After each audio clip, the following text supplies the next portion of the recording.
Hello, hello, hello. We're back. Back again for a pre-match. Missed, obviously, the last one against Aston Villa at the weekend, which was a rather interesting game and an interesting outcome and some interesting dialogue since then from people. But we're here. United are back. It feels like it's been a while since we've been here together talking about a game. And it's a big one, man. This is a really tricky game. This is a game that I fear, not because so much that I think United can't win, but because specifically the midfield matchup with Newcastle is our worst, probably of the entire Premier League. Of all teams to face, I think their midfield worries me the worst of anybody. Um, so yeah, mic issue. What do you mean? What do you mean? Tell me if there is. I've moved some things in my setup, and if I need to do something, the sound's echoing. Echoing. Now that's weird. Okay, hold on. We can fix it. We can fix it. Sound is echoing. All right. How about now? Is it any better now, or is it the same? How about now? Tell me if it's any different now. Maybe it used the wrong mic. I think it switched to my my webcam. We should be okay now. Since I've switched it, should be all good. Let me know if it's fixed. But yeah, I changed a few things and it probably reset it to the webcam microphone. Better. Okay, good. All right, we should be fine. Yes, it was on the wrong microphone. Thank you. Much better. Appreciate it. I don't know why it does that from time to time, but yeah. I'll tell you though one thing. I'll tell you one thing that I think though is that with this midfield that we've had, I'm not saying it's advantageous. I'm not saying it's advantageous having Bruno out. But Bruno Casemiro was, I think, the worst possible midfield we could pick to play against Newcastle. It's not muted. It's not muted. I'm not stupid. I mean, I'm a little stupid, but I'm not that stupid. I think Bruno Casemiro would have been the worst midfield we could have done, simply because they have the least legs possible. So now that Bruno is out, it's going to force us to play a midfield that is a bit more combative one way or another. You know, if it's Casemiro Ugarte, people are going to be really mad, but it's probably the only midfield we have that has a chance at competing physically against Newcastle's. That's the truth. And we have better forwards and all of that, but if that's the case. But yeah, the midfield I've worried about the most. The midfield I've worried about the most against Newcastle in particular. I think that we hold a fair competition when it comes to the other areas of the pitch. But Bruno Casemiro against Tonali, Bruno G, and them, it was going to be a bloodbath. They're going to run all over us. Every team runs all over us in the middle.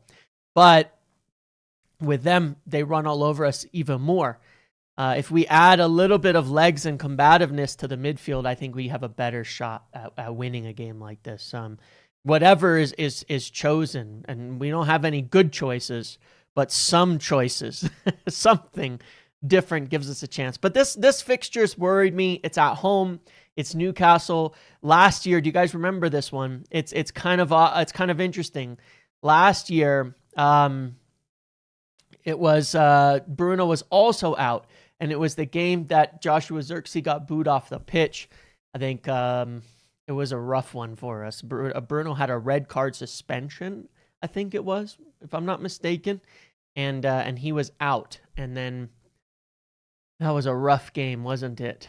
That was a really rough game. So I hope it's nothing like that. Obviously, some big keys to the game. I think that Šeško has got to really turn up today. I think if he puts away his chances, even one of them against Villa, we probably win that game pretty easily. I think we win that game pretty easily because we were better than Villa in the last game, and I was kind of surprised by that. We were much better than Villa in the last game. And that was with craziness on the midfield and all of that kind of stuff. But we were much better than them. We should have won. We should have put those chances away. Šeško and Cunha needed to put their chances away. Roger, they did nothing. They had absolutely no answer for us except Rodgers just taking a couple chances. So, that makes me feel positive if we can put those kind of performances together. But we need these strikers we need our strikers. We need our forwards to finish their chances. It's so crazy how big of a difference, like, just taking your chances means. You know what I mean? It's incredible. So, yeah, we'll talk about the team. It'll be out in 10 minutes. What else did I want to talk about? I want to respond to a couple of things here. Obviously, we've missed out on Semenyo. I don't think I've been live since we missed out on Semenyo. I don't think I've been live since then. And that was a bummer. At the same time, I did a video on Christmas Eve, and then we did our podcast on Christmas Eve, and I want to tell you guys, make sure you go watch it. Make sure you go watch it, because the video on our targets and things like that is going to be fairly timeless. It's going to carry through the whole January window and into probably even summer on a bunch of those names. There's a lot of names that I spoke about in there, and I think it was a really, really accurate summary. I tried to put my best foot forward on giving a good, full representation of the targets that we have and what we're looking at. Now, when you look at January, you're talking about now, what could we do? And one of the things that I said in there is that we are willing to buy in the midfield. We are willing to get some players in the midfield, but only long-term targets. I'm not sure I'm buying the James Garner thing. I'm not sure I'm buying that one. I believe that Ederson is a target for us. I think Ederson is a target we should keep an eye on. And I think that perhaps the injury, we could go be revisiting something like João Gomez or something like that. Even though we sort of ruled it out before, I guess it depends now. Wolves have changed their chairman. We've got a Bruno injury now. There's other things going on.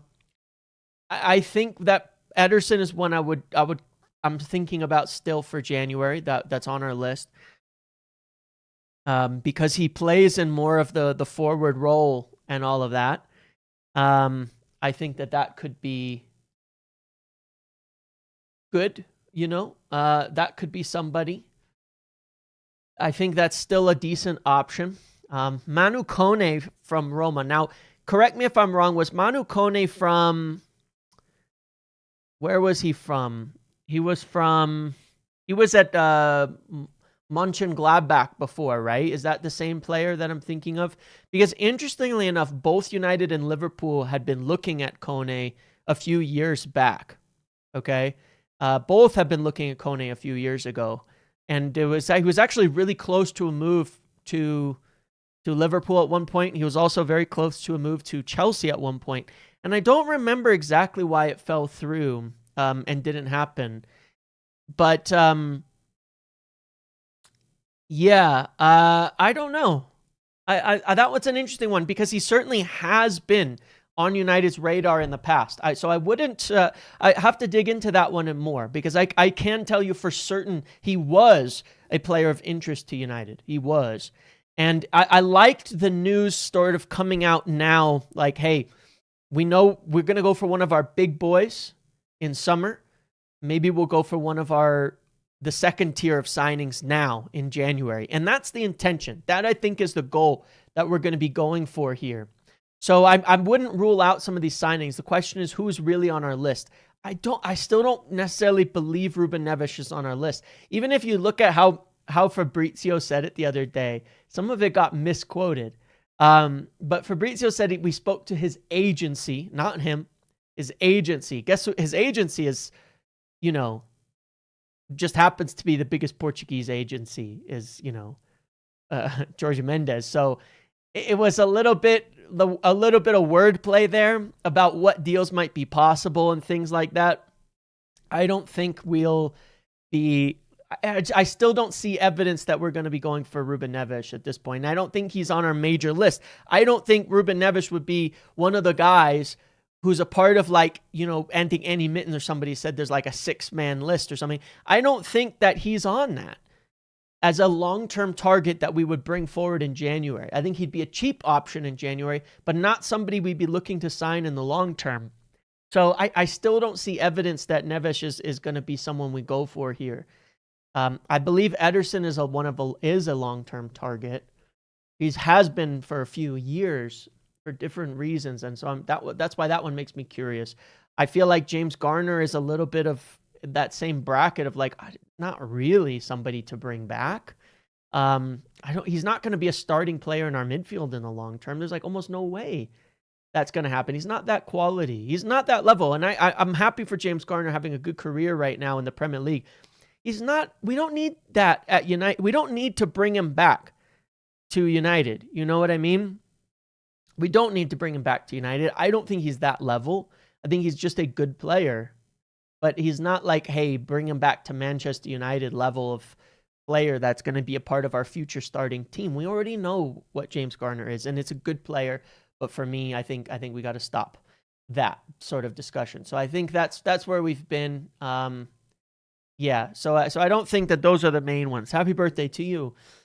But yeah, there's a lot of options. There's definitely a lot of options out there. If I were to narrow it down on the major targets, I think it would be, you know, I think there's a couple other squad players. I have to look at the list again, but make sure you watch that, because that video, I think, gives a really good full explanation as well on center backs, what we want to do, you know, as well, is on center backs. It looks like both Jack and Tyler Fletcher are in the squad tonight. Who's missing then? Who would be out of the squad? Did we lose anybody else from Villa? Unless it's Shea Lacey's not in it for tonight. I don't know. Who else would be missing?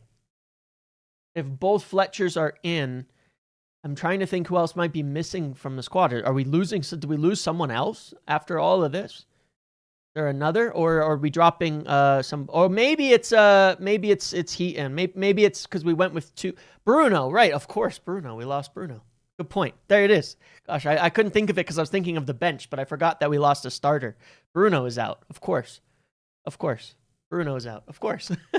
He was in the squad. I was thinking of him being injured, but then Casemiro's back. One goalie on the bench. Yeah, because we're playing at home, maybe one goalie on the bench. So Bruno would be Casemiro. So maybe one goalie for one of the Fletcher brothers. Maybe Mantato is not in it. He didn't get on the pitch, so that could be that. So I guess we'll find out in just a couple minutes here on that as well. So yeah, got me an excellent looking sweater for Christmas. Yeah, thank you. It's a really nice, comfy, very very warm, very cozy sweater. Very very nice looking, sharp. So, yeah, interesting. I'm very curious to see what happens without Bruno in this game. Lisandro will be starting, but not in the midfield. So you could pretty much bet it's going to be Ugarte Casemiro almost assuredly, right? I think we all know it, right? And again, as I said, I don't think it's necessarily the worst thing. Like I said, I think in this game, we need that. Now, is Lisandro going to go to the middle? And are we going to be doing, you know, who's going to be going on the sides? Obviously Shaw, but could we see, is Heaven going to play in one of the wide positions? Probably not, even though, you know, I would say Yoro probably needs a break. It's going to be weird. It's going to be weird. No doubt about that. We know that Dorgu and Dowlow are probably starting here because we don't have any other choices, do we? Up front should be Šeško, Cunha, and Mount, if I'm not mistaken. Plug those all in here. Šeško, Cunha, and Mount, if I'm not mistaken, will be our front three. I'll find out in a minute, I suppose. But I'm pretty sure it'll be that as the front three. Isn't it a bad thing? No, it's the lineup's out. I mean, the lineup's coming out in what? 30 seconds. So it's not a big deal. But yeah, I think it's going to be like this. I think it's going to be like this. We'll find out in a minute. I would still like them to swap, but Dorgu did quite well in the last game, to be honest. So yeah, I think it'll be like this. It's there's always been lineup leaks. It's just about when. That's not the question. There's lineup leaks that are just whatever, and there's lineup leaks that matter. And when somebody puts a name out 3 minutes before the time, it'll matter. That's not one of the things that are worrying at all. Everybody finds out, even though the pages are submitted already by that point in time, which means it can be leaking through many, many different things that may have nothing to do with anyone at United or Squad or whatever leaking things. It can come through a million different ways that it can leak. All right, let's see the lineups coming now. Is it what we said here? I think, Heaven gets the nod over Euro. That's the difference. Mentato on the bench, Lacey on the bench. Yep, only one keeper. Interesting. So Heaven is getting the nod here. One sec, guys. Someone's calling me. You're probably hearing that.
Yeah, okay, interesting. So 3 left-footed center backs. That's why I thought it wouldn't be Euro, or it wouldn't be Heaven, because 3 left-footed center backs is pretty crazy. But yeah, Euro needs some time out of the team. He does. So it was pretty much what we predict. Besides this is what it is. 3 at the back still. Yeah, I don't know. I don't know what people are smoking, thinking that Amorim's talking about switching to a back 4. He's not talking about switching to a back 4 permanently. None of his comments have been relevant to switching to a back 4 permanently or something like that. Okay, especially not right now. We're playing the same kind of system that we've been playing. It's just more fluid because we are just taking that step forward in terms of we're just taking that step forward in terms of more like, what do you call it?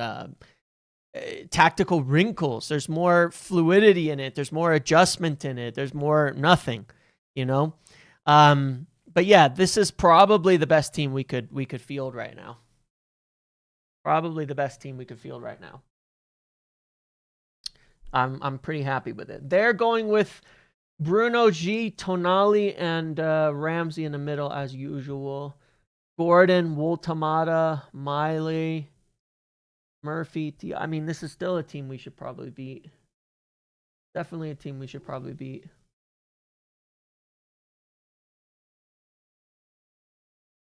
But yeah, look, I think this is probably as good as it is. How's it back 4? It's not a back 4. Where would it be a back 4? If we wanted to play a back 3, if we were intending to play a back, if it was a back 4, you'd have to be putting Xerxes on for somebody.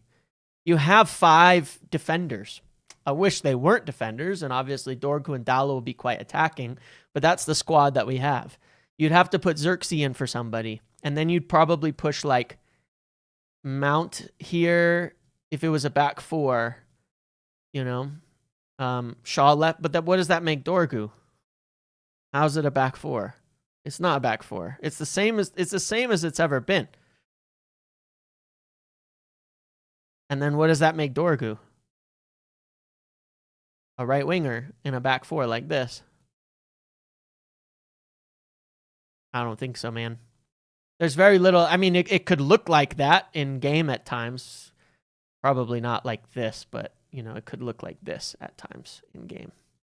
This is probably what you'll see at times in game, right? Is it'll look like this sometimes, you know, because it does. And it'll be like this, 4-4-2. Because this is how we play.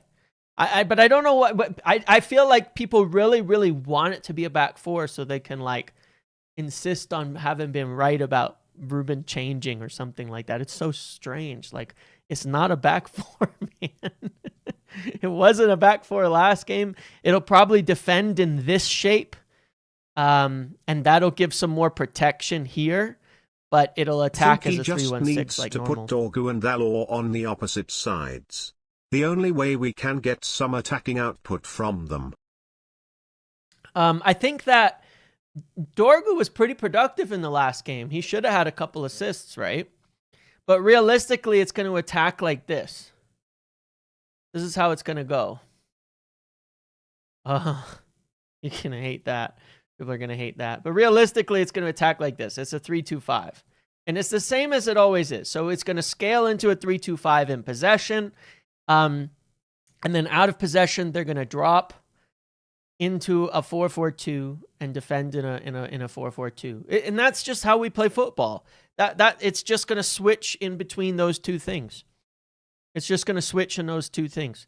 Having a Martinez to bypass. Yeah, and that's the thing too, you know. That's the thing too. No, so what Amorim said about the 3-4-3 is he said to play the perfect 3-4-3. To play the perfect 3-4-3. The perfect 3-4-3, you need two wingers. We've talked about this for months, that being the case. That you need wingers on either side to play the perfect 3-4-3, and we don't have those choices right now, right? We don't have those choices right now.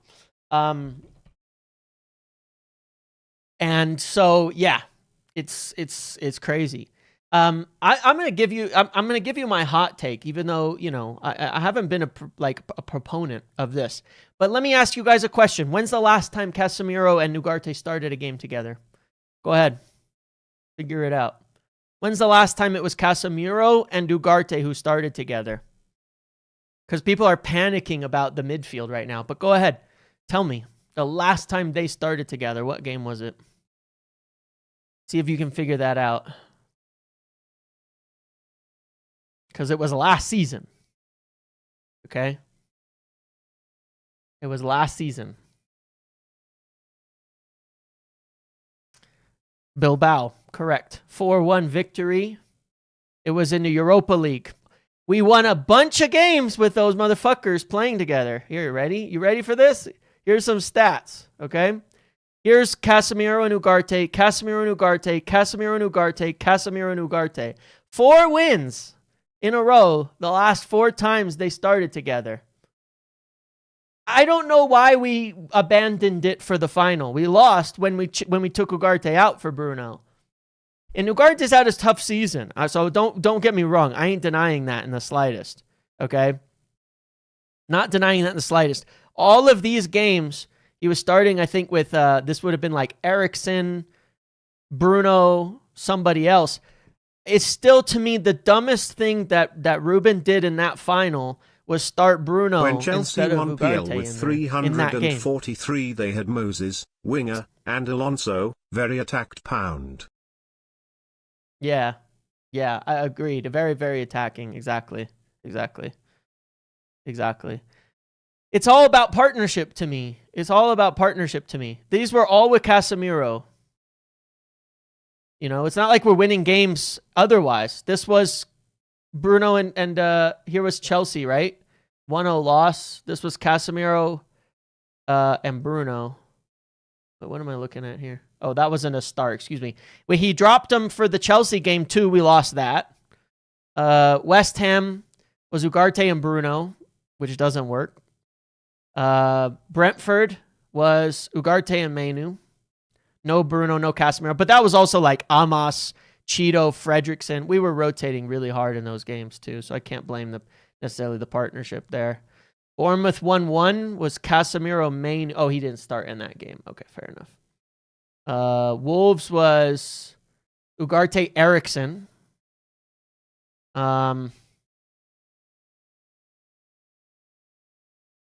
Wolves was Ugarte and Eriksson. Newcastle was also Ugarte, Eriksson, if I'm not mistaken. Yep. Ugarte and Eriksson.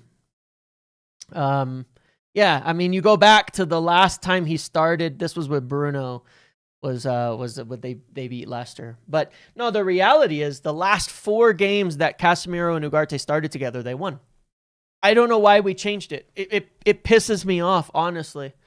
It's not Ugarte prop. It has nothing to do with it.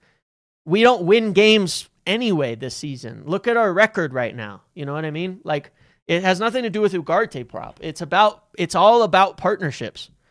It's all about what works. I mean, look at our record right now, you know? Loss, draw, win, draw, loss, draw. Like, we're not winning games. We've won 2 out of our last 8. So nobody can sit here and tell me that it's certainly working, Casemiro and Bruno, that it's definitely working. It's not a good partnership. We don't have good partnerships.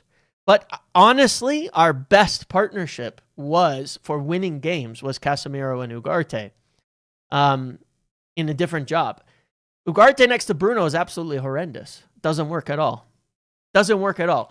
Especially when you ask Ugarte to be your number 6, he's going to let you down. That much is clear. He's done terrible at it. But when you ask him to be your number 8 and Casemiro sits behind him, you get a totally different dynamic that's on the pitch, regardless of quality. It's just a different dynamic. And we're always going to be compromising on whatever dynamic that we have. But this is our most physically competitive midfield in terms of having like the ability to actually fight teams, you know, and all of that. Can I show the team again for this game?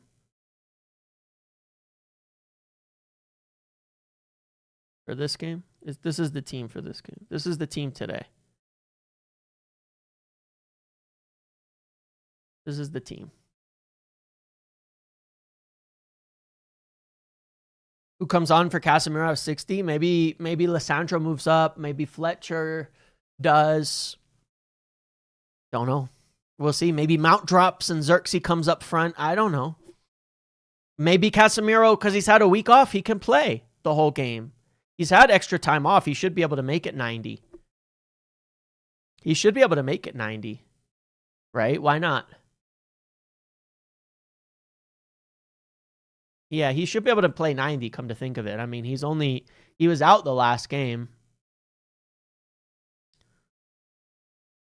Much lower quality of competition. I don't buy that, honestly. Like, do I think that other European teams aren't amazing? Sure, but we don't know that that's the case. The team beat Bilbao, had the best defensive record in all of Europe, and we smashed them over 2 legs. Smashed them. You know what I mean? Yes, there were Europa games, but the thing is we don't win enough games to sit and say, well, it was only Europa League games that we were winning. You know, so those stats still are meaningless. It's not. We don't win any games, especially last year. You know what I mean? Like, we won no games last year. We won no games last year. So the ones we did win, we can't just write them off and saying, oh, it was just because of Europa. We weren't winning any games. And when we changed it, we lost.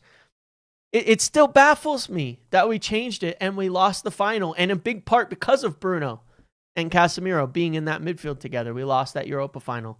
It was Bruno losing the ball and then poor defending that ended up conceding the 1 goal we lost. I'll still to this day, no matter what I think about Ugarte, I will still to this day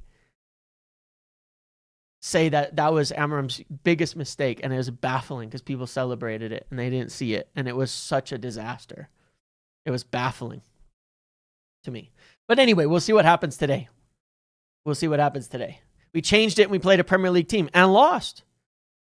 Cas Ugarte was under Rude against Premier League sides and we won also. You're correct about that. I could go back to it and show you the 4. We could go back and look at the 4-4-2, right? Here, because when Rude was here, which games did he coach? We won like 3 in a row, right? Let's take a look. It was like Leicester. I don't remember which one it was. Menu, do we have any players wanting out to get mins for Dub C? Thinking Ugarte, Spain, Xerxes. Just Xerxes. When the hell was this? Now I'm getting myself confused. What is going on with this thing? I feel like this thing is all out of sequence. Oh, West Ham is when we got sacked. Yeah. Yeah, this one was Casemiro Ugarte. We won 5-2 under Rude.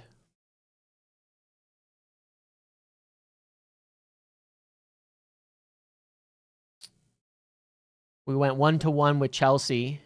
Casemiro and Ugarte. Better than 0-1, which is what happened later on in the season. And then we won in the Europa game too, huh? 2-0 in this game. Again, it was Europa, but it was Casemiro Ugarte. And Leicester twice. Yeah, but we didn't lose. We didn't lose to Chelsea. We lost to Chelsea later in the season playing Bruno Casemiro. So our interim manager, he got a better result against Chelsea in that same year with that midfield instead of the Bruno one. So I don't know. There's a lot of evidence adding up, and we can explain it all away, except we ain't winning games right now. I think matchup dependent, obviously, because there's plenty of games Casemiro Ugarte probably doesn't give you much, but when you're getting physically overrun the way we have been recently, I don't know what to do about that, you can't just explain everything away. But the problem is that we've only seen, we beat Liverpool. Yeah, because with Casemiro, we beat Liverpool. Yeah, we did. We sure did. We also lost to Brentford. We also lost to, Everton. We also lost to, we also drew to West Ham. Like, we've had good and bad results with everything. So there's not much evidence of it. The problem, I think, if you look at the common thread there, I'll say before, is that playing next to Bruno requires something very, very special in the midfield. And we don't have that with anybody. So we don't have a good midfield partnership of any kind. But we'll see what happens today. I'm not saying that it's like for sure going to work either. I don't know, man. Nobody knows. But the fact is, we won more games with Casemiro and Ugarte last season, and when we went away from it, we lost a lot. But yeah, the concern is that we don't have attackers out wide, which is the part of the problem today, Danny. I agree with you on that front. I worry about that. Casemiro and Ugarte, when we don't have attackers out wide, can be a little concerning, because the theory behind the two of them is that you can just defend with them. And you don't need much from them on the ball, and that way you can play wide, but they can help you fight the battles in the middle. Without good wide attackers, it's going to be tough. We really need Dalot and Dorgu to step up today, which not necessarily a bet I want to take at all times right now. As a reminder, I will be live on Big Up for the Watch Along in just under an hour right now. There is a pinned link that goes to the fantasy game. You still have time to go in, get your picks for the game and all of that, and win some prizes, but also come and join for the watch along and everything as well. So make sure to click the link, get your picks in before the game, and play. Big prizes available this time. We've had some pretty big winners in the community in recent times, but these are the picks that I went. I don't think there's going to be 4 goals in this game. I don't think there's going to be 2 in the first half. I think it'll be like a 2-1 in either direction. I think Cunha's stepping up, and I think Šeško's stepping up today. And it's going to be 1-1 at halftime, and we'll get the late win. That's for sure. So, yes, come on over, get your picks in, and join me for the watch-along as well a bit later today. Oh, I did get some things I wanted to show you guys for Christmas. This is cool, man. This is cool, all right? This is cool. This is not an ad. But I got this for Christmas. This is cool. Historic newspapers, and it's got, like, all the things, like, from like all the stuff from way back, all the United stories and stuff. I've been like scrolling through this, reading it. It's so cool. There's the 99. There's the 99 one. It's so cool. Honestly, it's so cool. Like all the things it's got, it's awesome. This is one of the coolest things I've ever got. Keen joining, all of that, absolutely love it. All the way up through our current darker years. But this thing was awesome. This thing was awesome. What a great gift. All the way to the present. It's from Historic Newspapers. If you go to Historic Newspapers website, it's pretty awesome. And you get like your name customized and stuff. So Historic Newspapers. It's really cool. I got it for Christmas from my wife, but Historic Newspapers is the site. It's really awesome. Yeah, my wife got it for me. And then she also got me this. We're not Muppets in this sense at all, but she thought that would be funnier. Obviously, we have no affiliation with the actual Muppets, but yeah, but she also got me a Muppet. That one I liked less, but still, I thought it was good.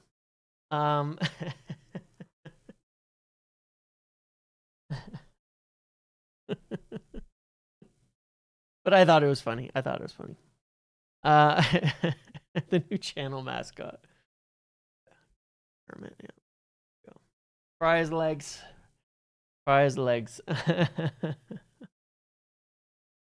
You were watching Muppet Christmas and you thought of Muppeteers when you saw Gonzo? Yeah, dad gifts. And then the sweater. But no, the book was the coolest thing. I'm going to rearrange my office a little bit here soon. What did I get her? What did I get her? It was Uggs, very nice Free People sweater, and then a few other things as well. But yeah, it was a lot of fun. It was a good Christmas, and I hope you all had a nice Christmas as well. I am amused, by the way, as well, seeing the reaction. The big reaction to Amorim's quotes that I think are vastly over the top on things here. It's really funny. I tell you, it's really, really interesting seeing somebody make a comment, make a statement, and say,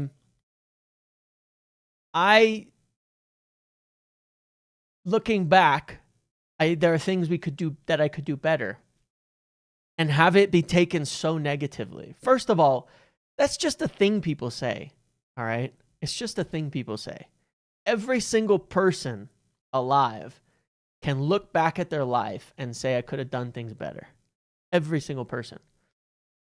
But the opposite of it is not that you did everything wrong. That doesn't mean you got everything wrong just because you can see ways that you could do things differently and better. When you look at the past, you can always see more optimal decisions, more optimal routes that you could take in life. That doesn't make everything you did wrong. And it's really telling the way that some people have taken this.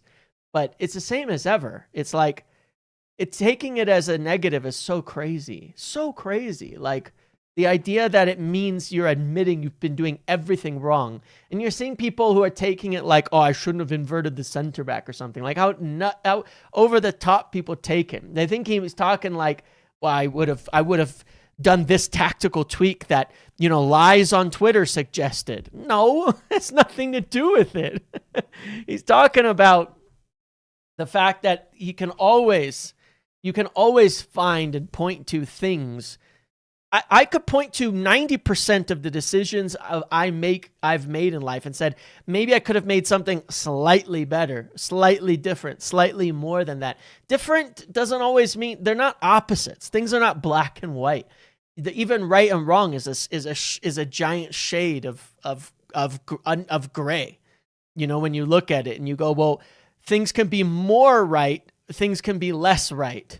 You know, if you could figure out how to do things a little better, that would be great. Imagine you go to your boss. I gave this example. Imagine you go to your boss and say, hey, boss, I figured out how to do this better. What if the guy turned around and said, you motherfucker, that means you've been doing it wrong for the last 10 years. You're fired.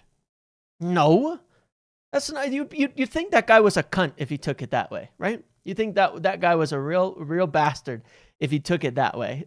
That's the truth. You would. If you said that to somebody and that's how they took it, you would think that person is a real dickhead. You know what I mean? It's like that's the way that the people are thinking about it to me is crazy. It's crazy. You know?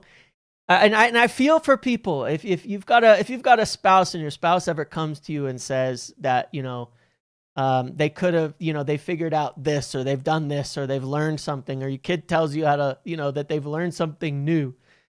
You know, if your reaction is to tell them that means they were doing everything wrong before, you know, that's pretty telling as to the way that your perspective is on things. You know, it says a lot more about you. You know, it's just a thing. Everybody wants to grow and improve always over time and figure out how to do things better.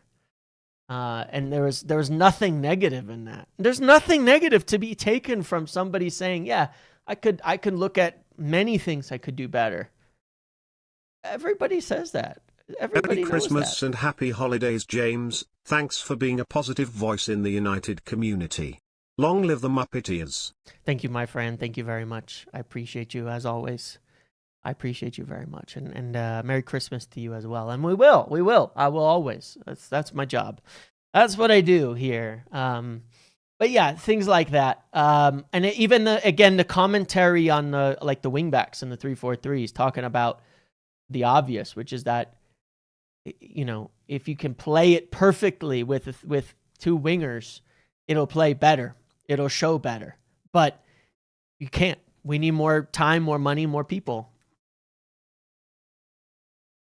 You know, to do it, and we can't. It's not a negative to talk about that. It's also what was the specific question that was asked to lead to that, because he was answering a question, which the questions are never posted when people like to aggregate it. You know, so regardless of all of that, regardless of everything, where we are, yeah. Crazy to me, but we'll see what happens. It's an interesting time. I think that Ruben has definitely hit a point where he feels like I think AFCON was always going to be a bit of an inflection point. Correct. He's reflecting on the past, but the context he has now. Exactly. You don't know what you know now back then to make those same decisions. That doesn't make it possible, you know? You took it as a statement from him to put pressure on the club to invest more money. Well, he's been talking like that a lot, right? I think that this AFCON has always been the point where we were going to start to see changes. We've talked about that, where he wanted to spend as much time as possible with the full squad there, lay the basics, lay the foundations, lay the simple things in, and now start to see some of the next layers, the next tactical layers, the next tweaks, the next changes, the next, like, not so much changes as additional options start to show up on the pitch. And we've been seeing it. And it started with the game before this AFCON one, Bournemouth. We were only missing Mazraoui for that game. And we started to see then, like, the next sort of phase of things where there were more tweaks, there was more flexibility.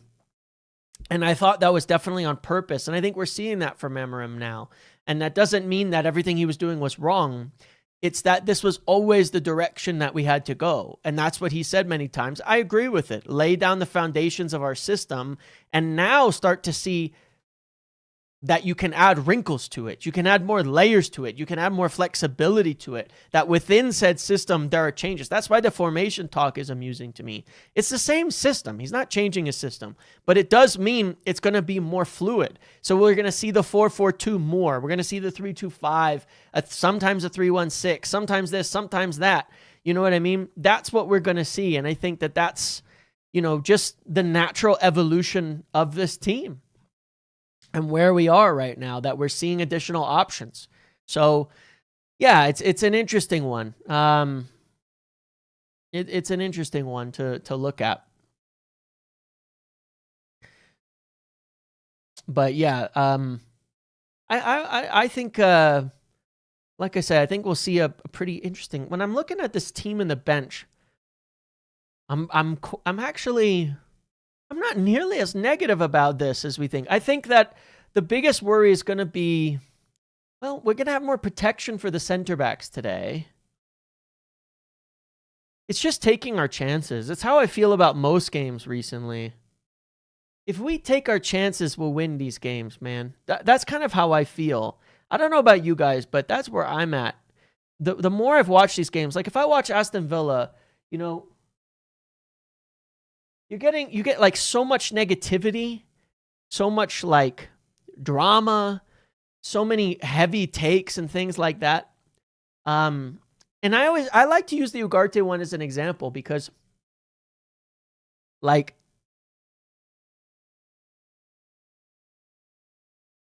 Ugarte wasn't good in that game, don't get me wrong.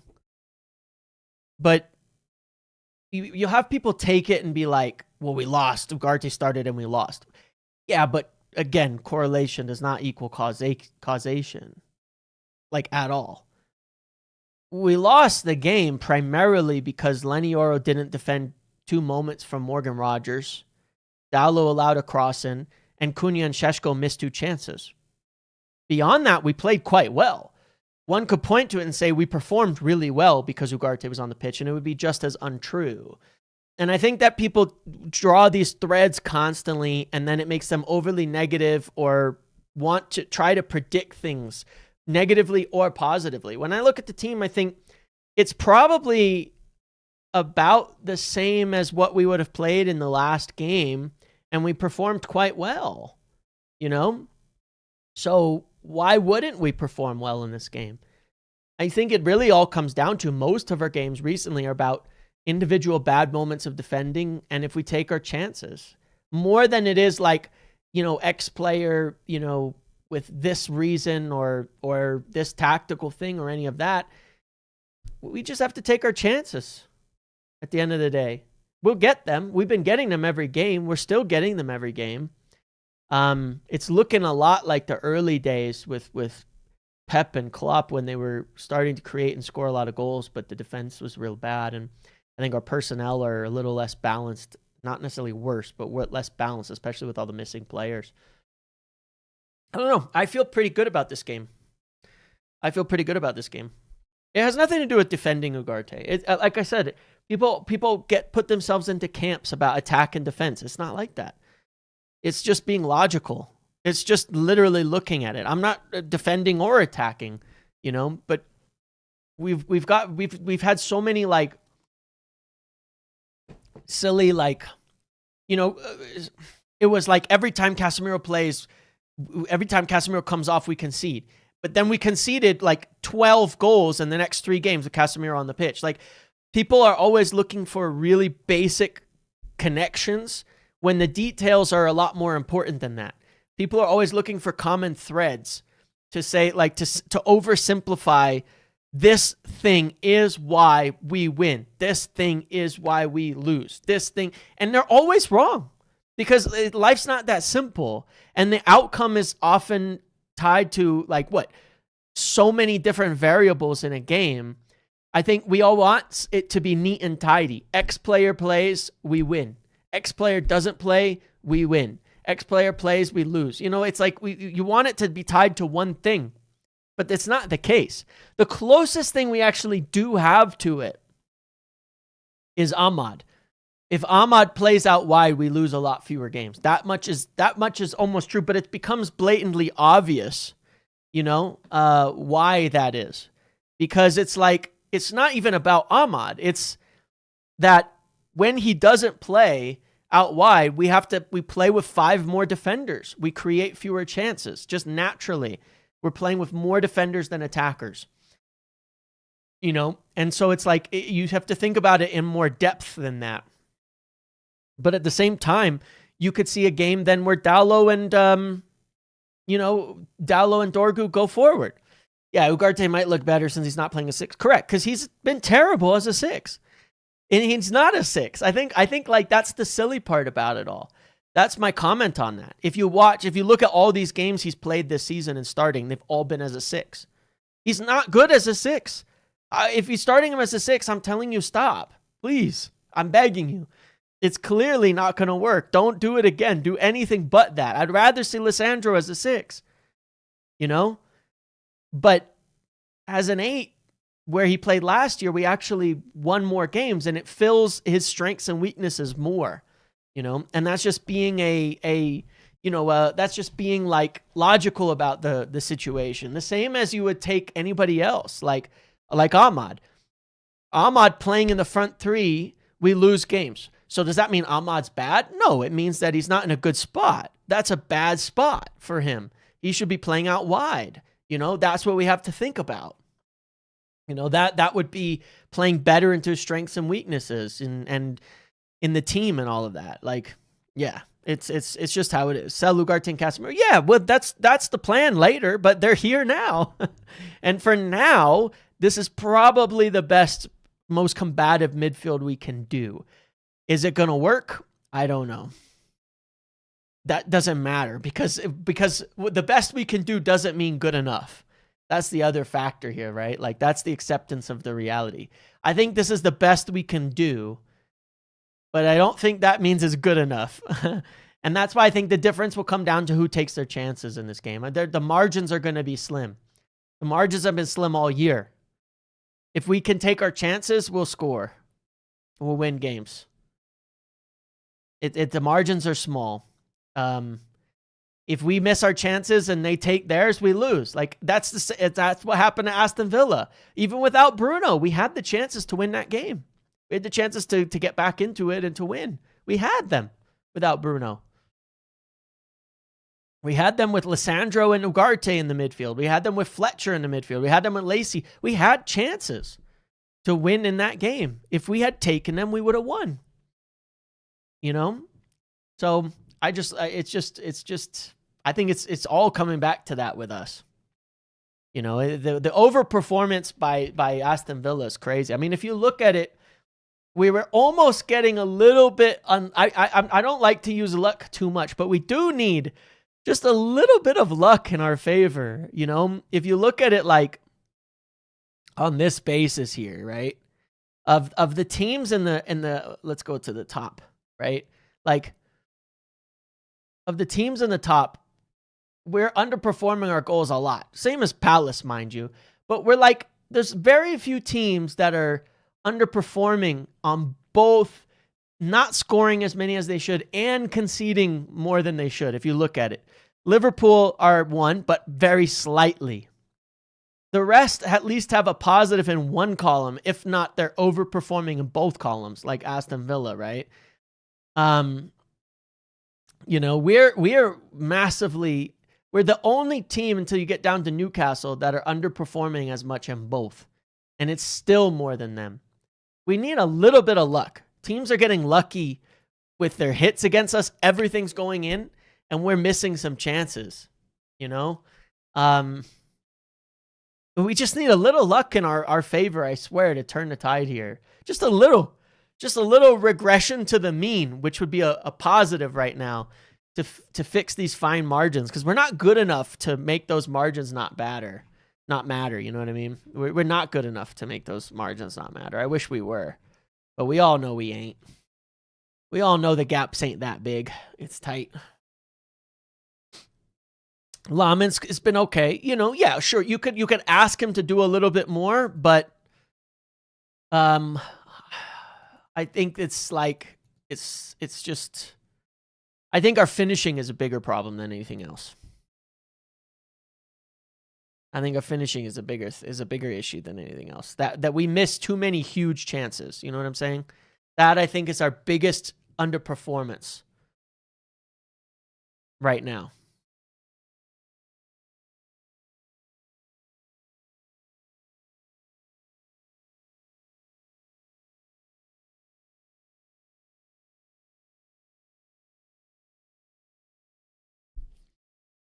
I think finishing is our biggest issue. Everything our opponents hit goes in. Everything we hit, we miss. If we miss those chances, we lose. If we take them, we win. It's like, that's it, man. Cunha had to finish that. Šeško had to finish that. You know, we'll have the chances to win this game. There's no doubt in my mind about that. We will have the chances to win this game. The best thing about Lammens, yeah, I don't see mistakes from Lammens in the same way. You know, I don't know, man. I don't know. But yeah, look, I'm going to end it here in a couple minutes and we'll get over to the game. And hopefully when we come back afterwards, we'll have something happy to talk about because we just want to win now, you know? Like, I think that either way, a lot of the discussion has shifted to the squad, as it always should have. We need a better squad. We need better players. We all know it. Like, it's so blatantly obvious. You can't look at the team that we're fielding and say, you know, the manager should be having us in top 4. You just can't. We don't have the team for it, you know, and it's good that the last few games have highlighted that, I think, where we can all just sit and look at the squad. We need more from the squad. We need the players to improve. We need better players. And we need some work to help us in January. No doubt about that. We've got to have it. We just have to have it, you know. But it'll be nice to come back to this with a win, with getting something maybe above expectations a little bit here, for sure. So use the link there to come join me over on Big Up. You can once again come and play the game using the link there. But as well, whether or not you want to play the game, you can of course come and join me for the watch along right here. And I'll catch you guys over there. I'm going to start in 25, 30 minutes, something like that. But before the match either way, okay? And that's it. Otherwise, I hope you guys had a great Christmas. I hope you're all doing well. And I'll be back here afterwards. I will be back here afterwards for the post-match. We'll talk with about what happened. Hopefully have some good things to talk about. I hope we won't be sitting there depressed. And then we will also bring speakers on, things like that, and get everything done. Okay? I'll see you guys over there. Enjoy the rest of your day. Enjoy the game. If I don't see you, I'll catch you later. Have a good one, guys. And let's hope United get the win today. Yeah.